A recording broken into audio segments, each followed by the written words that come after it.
इस कार्यक्रम के पुण्यार्जक हैं संरक्षक श्री M.K. जैन, श्री श्यामलाल जैन, श्री अनिल जैन, श्री सुरेंद्र कुमार जैन, श्री श्यामलाल जैन, श्री कमल बी जैन।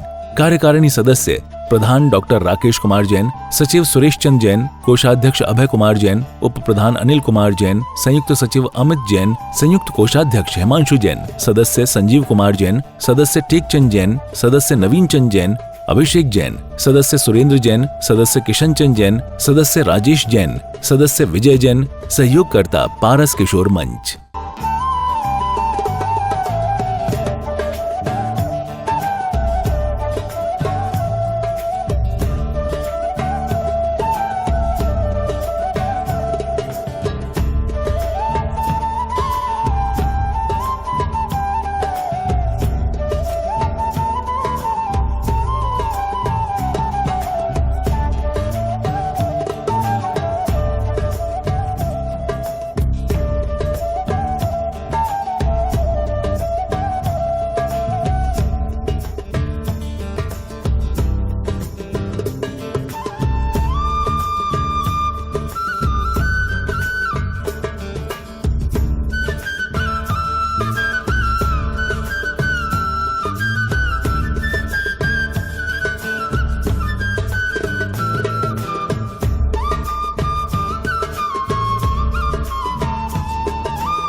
जैन धर्म में बताया गया है कि सबसे पहले शरीर को स्वस्थ रखना है तो शुद्ध भोजन लीजिए। जब आप शुद्ध भोजन लेंगे तो शरीर स्वस्थ रहेगा, तो अपने कर्तव्य का पालन अच्छे से कर पाओगे। जब कर्तव्य का पालन अच्छे से कर पाओगे तो मन में शांति बनी रहेगी, और जब मन में शांति बनी रहेगी तो आप सम्यक की ओर कदम बढ़ाओगे। यदि मन में शांति नहीं रही तो अपनी ड्यूटी ज्वाइन नहीं कर पाओगे, तो कोई आपकी प्रशंसा नहीं करेंगे, तो आपको टानिक नहीं मिलेगी। कोई अपन कितना भी काम कर दे, थके हुए हैं, कोई कह दे कि तुमने बहुत अच्छे से काम करा, तो उसे एक आत्मिक शांति मिलती है। वैसे ही यहाँ जनकपुरी में आपने पंच कल्याणक करा, गर्भ भी हो गया, जन्म भी हो गया। आज क्या है? तप। तप के बाद ही कर्मों की निर्जरा होती है। वैसे ही संसारी प्राणी पुण्य बढ़ा के अपना प्रोग्रेस कर सकते हैं या अपना विकास कर सकते हैं, तो उसका सबसे सरल उपाय संत लोग आकर बताते हैं। इसलिए संतों के वचनों को प्रवचन कहते हैं, प्रज्ञा जगाने वाले होते हैं। नेता के प्रवचन को क्या कहा जाता है? भाषण कहा जाता है। नेता जो बोलता है उसे भाषण कहा जाता है, लेकिन संत जो कहते हैं उसे प्रवचन कहा जाता है। वो सबका उद्धार करने वाले होते हैं। पंच कल्याणक भी इसीलिए कराया गया है कि जनकपुरी धार्मिक नगरी बने। अब ज़्यादा ना कहकर इतना ही कहूँगी कि आप अपने जीवन में वो क्रियाएं बढ़ा दीजिए जिससे पुण्य बढ़े, और वो क्रियाएं कम कर दीजिए जिससे पाप बढ़े, तो आपका संतुलन बनने लगेगा। फिर कभी अवसर हुआ तो बोलेंगे जय बोलो परम पूज्य आचार्य श्री 108 सिद्धांत सागर जी गुरुदेव की जय। बाल योगी 108 श्री सौभाग्य सागर जी मुनिराज की जय। बंधुओं, आज कौन सा दिन है? तीसरा दिन है। अब गर्भ का भी हो गया और जन्म का भी हो गया, और अब आज तप कल्याणक है। तो तप कल्याणक आज माता जी ने अभी बोला कि कर्मों की निर्जरा करने के लिए तप करना ही रहता है। यदि एक बार बताइए कि आप जो तीर्थंकर होते हैं उनका इतना पुण्य होता है कि 100 इंद्र उनके सेवा में तत्पर रहते हैं, तो उन्हें जरूरत थी घर छोड़ने की, लेकिन घर में रह के कभी भी कल्याण नहीं हो सकता। जब भी कल्याण होगा तो कहाँ होगा? घर का त्याग करके ही कल्याण होगा। वो भी वन में गए ना, सबको छोड़ के। तो उनको मालूम था कि कल्याण करने के लिए, तप करने के लिए घर का त्याग करना पड़ेगा और वन में जाना पड़ेगा। कल महाराज जी बता रहे थे गुरुवर की कि ये वैसे तो जो कहते हैं मुनि जंगल में नहीं रहते, लेकिन जब जंगलों को ही घर बना लिया जाए तो मुनि कहाँ जाएंगे? जब घरों में ही, मतलब जंगलों में हम सब सारे घर बन गए हैं तो मुनि कहीं तो रहेंगे ना। तो इस वजह से देखिए हम लोग क्या है, जब तक हम सोचते हैं कि हम घर का त्याग भी ना करें और हमारे को मोक्ष भी मिल जाए, तो वो तो कभी हो नहीं सकता। तो संसार में हम क्या कर रहे हैं, जब यहाँ आते हैं तो कहते हैं ना, देखे कहते हैं कि जहाँ एक भी गुनाह माफ ना हो उसे क्या कहते हैं? न्यायालय। और जहाँ हर गुनाह माफ हो उसे कहते हैं जिनालय। यहाँ आके हर गुनाह माफ हो जाता है। और बंधुओं, ज्ञानियों के लिए क्या है? ज्ञानियों के लिए संयम खेल है, अज्ञानियों के लिए संयम जेल है। जरा सा भी कुछ त्याग करने के लिए बोलते हैं तो सबको इतना वो लगता है कि अरे अब हमें त्याग करने के लिए कह दिया, अब हम क्या करेंगे? तो करना तो हमको ही है। अब एक बात बताइए आप लोग कि जितने भी यहाँ पे जो त्यागी व्रती मुनि महाराज निकले हैं वो कहाँ से निकले हैं? घरों से ही। इसी और उनका सहनन भी आप जैसा ही है। लेकिन जिसको संसार से डर लगता है तो वो वही इस मार्ग में आने की कोशिश करता है। आज श्री पारसनाथ जिनमें पंचनाविश्व महोत्सव का तृतीय दिवस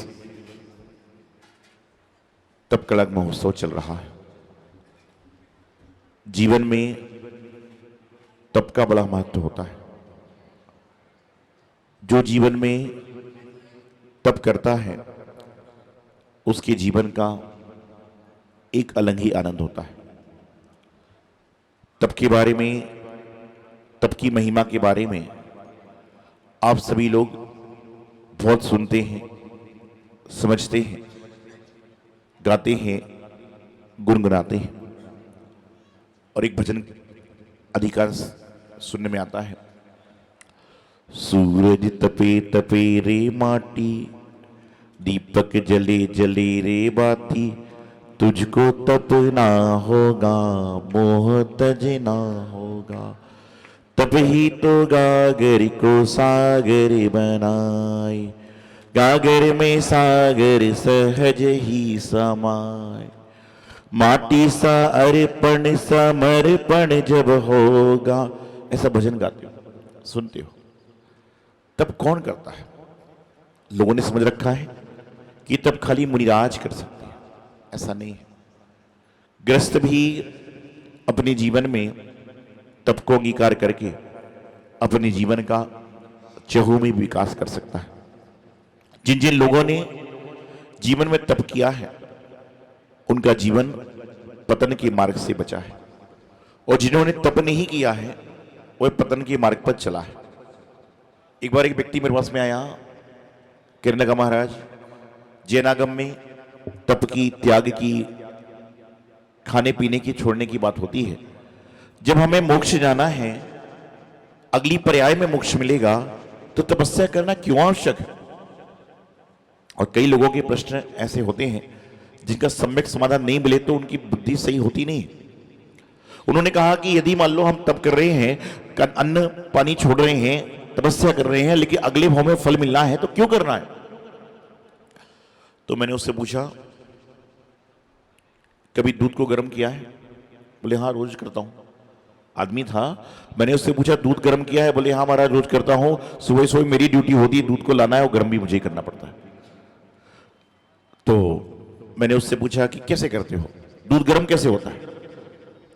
तो उसने कहा दूध को तपेली में डालता हूं, तपेली को गैस पे रखता हूं, गैस का बटन चालू करता हूं और दूध गर्म हो जाता है।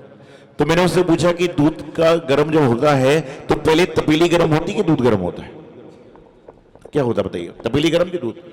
तो पहले तपेली गर्म होगी, उसके बाद में दूध गर्म होगा। उसी प्रकार से आत्मा को परमात्मा बनाना है तो पहले शरीर को कृष करना पड़ेगा, जब जाकर आपकी आत्मा परमात्मा में लीन हो पाएगी और परमात्मा को पा पाएगी। बिना तप के कोई काम होता नहीं। जीवन में तप जितना करोगे उतना आप महान बन जाओगे। ये आपके सामने साधु महाराज है। जब ये आपके जैसे थे तो कोई उनको पूछता भी नहीं था, कोई बैठाना नहीं चाहता था, और आज हर कोई उनके पास बैठना चाहता है टेम्परेरी रूप से। हर कोई उनके पास बैठना चाहता है टेम्परेरी रूप से, परमानेंट नहीं बैठना चाहता। कई बार जब लोगों को नीचे जगह नहीं मिलती ना, मैं कहता हूं 3-4 सीट खाली है हमारे पास, लेकिन यहां पर आने की व्यवस्था फिर वापिस जाने की व्यवस्था नहीं, तो लोग वापिस चले जाते हैं। मैं कहता हूं आ जाओ, जिसको जगह नहीं मिले यहां पे आओ, जगह मिल जाएगी। 3-4 आदमी आ जाते हैं। मैं कहता हूं लेकिन आने के बाद जाने की व्यवस्था नहीं, वापिस गेट के बाहर चले जाते हैं। तो जीवन में तप का विशेष महत्व है, और जो तप करता है उसके जीवन को महानता की श्रेणी में ला लिया जाता है। आज जितने भी तीर्थंकर हुए उन्होंने सब राजपाट छोड़ा, बैराग्य को धारण किया। दीक्षा का बारे में मैं दोपहर में बताऊंगा। राजपाट को छोड़ा, बैराग्य को धारण किया, तप को तपाया, अपने जीवन को तप में लीन किया, तप में विलीन हुए, जब जाकर वो परमात्मा बन पाए। और अब जब परमात्मा बन गए तो उनकी फोटो देखकर लोग तपस्या करते हैं, उनकी मूर्ति देखकर लोग तपस्या करते हैं, और जो है तप को जीवन का अंगीकार करना का प्रयास करते। तप करी मेरा निर्जरा नहीं होगी, तपस्या निर्जरा चा। तत्वाशुद्ध ग्रंथ में सुनते भी हो, पढ़ते हो कि तपस्या निर्जरा चा। तप करोगे तो ही कर्मों की निर्जरा होगी। वैसे तो 12 तप होते हैं, 6 अंतरंग और 6 बहिरंग। ये आचार्य के मूल गुणों में होता है, मुनियों के उत्तर गुणों में होता है, और श्रावक उसको समझ सकते। उसमें एक तप आता है अनशन तप। अनशन समझते हो? जंतर मंत्र पर चलती रहती है, चलती ना, वो अनशन नहीं है। वो अनशन अपनी मांग की पूर्ति कराने के लिए होती है, लेकिन जो संत अनशन करते हैं वो मांग की पूर्ति कराने के लिए नहीं, बल्कि जो आपके जीवन में अपूर्ति है उसको पूरी करने के लिए अनशन करते हैं। कि उनको अनशन, वैसे तो बताऊं साधु महाराज 24 घंटे में एक बार आहार लेते हैं, तो एक दिन का उपवास तो डेली हो ही रहा है, चाहे वो आहार ले चाहे ना। 24 घंटे मतलब एक दिन का पूरा उपवास कहलाता है। लेकिन उसके बाद भी, मतलब ये नहीं कह रहा हूं कि हमारा गिनती में उपवास आएगा, एक बताना चाह रहा हूं, समझना चाह रहा हूं तब की महिमा। लेकिन उसके बाद भी अनशन करते हैं, अमोदर करते हैं, वृत्त संख्यान करते हैं, रस परित्याग करते हैं, आदि आदि अनेक तप करते हैं। अपने रस परित्याग के माध्यम से भी भोजन लेते हैं। रस परित्याग समझते हो आप लोग क्या होता है? एक दिन मैंने कहा कि रस का त्याग करना है, 2 महिलाएं खड़ी हो, बोले महाराज जी पक्का करेंगे। मैंने कहा कौन कौन से रस का त्याग करोगे? बोले करेले का और आंवले का।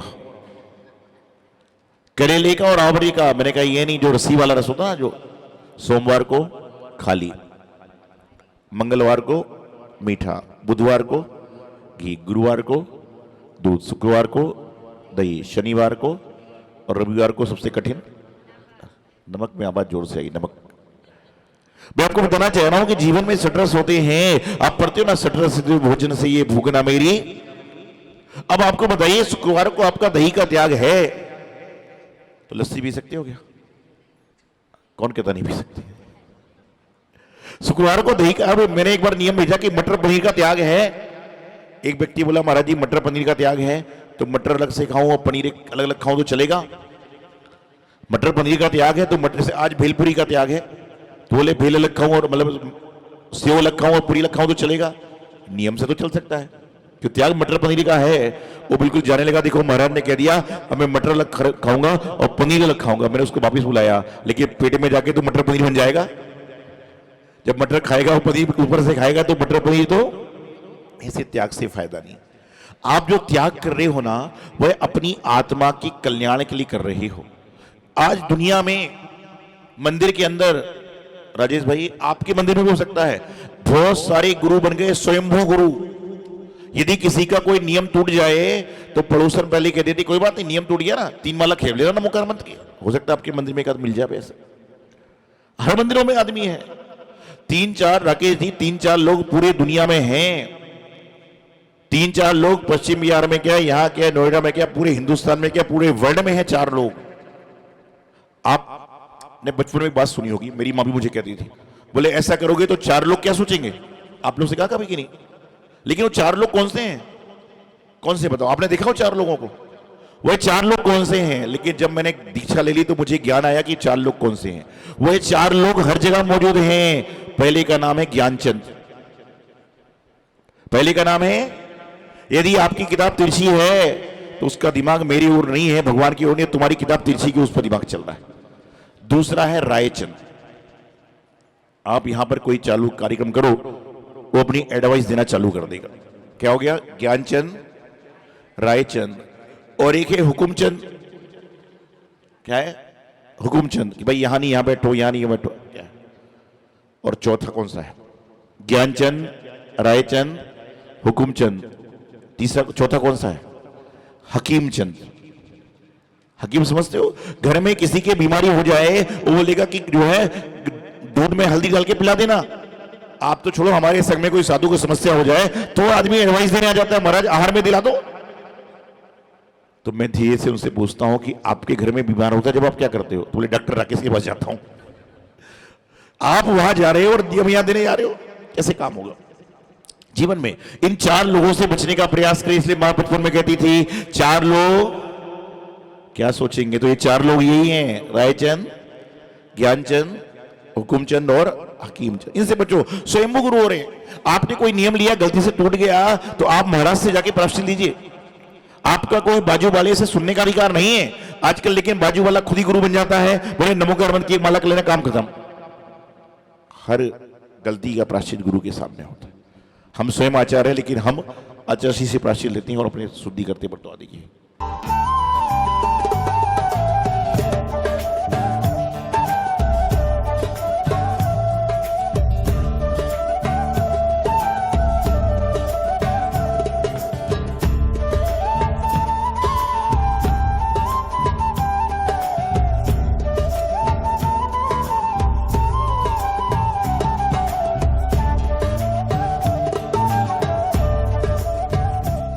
इस कार्यक्रम के पुण्यार्जक थे संरक्षक श्री M.K. जैन, श्री श्यामलाल जैन, श्री अनिल जैन, श्री सुरेंद्र कुमार जैन, श्री श्यामलाल जैन, श्री कमल बी जैन। कार्यकारिणी सदस्य प्रधान डॉक्टर राकेश कुमार जैन, सचिव सुरेश चंद जैन, कोषाध्यक्ष अभय कुमार जैन, उप प्रधान अनिल कुमार जैन, संयुक्त सचिव अमित जैन, संयुक्त कोषाध्यक्ष हिमांशु जैन, सदस्य संजीव कुमार जैन, सदस्य टेकचंद जैन, सदस्य नवीन चंद जैन, अभिषेक जैन, सदस्य सुरेंद्र जैन, सदस्य किशन चंद जैन, सदस्य राजेश जैन, सदस्य विजय जैन, सहयोगकर्ता पारस किशोर मंच।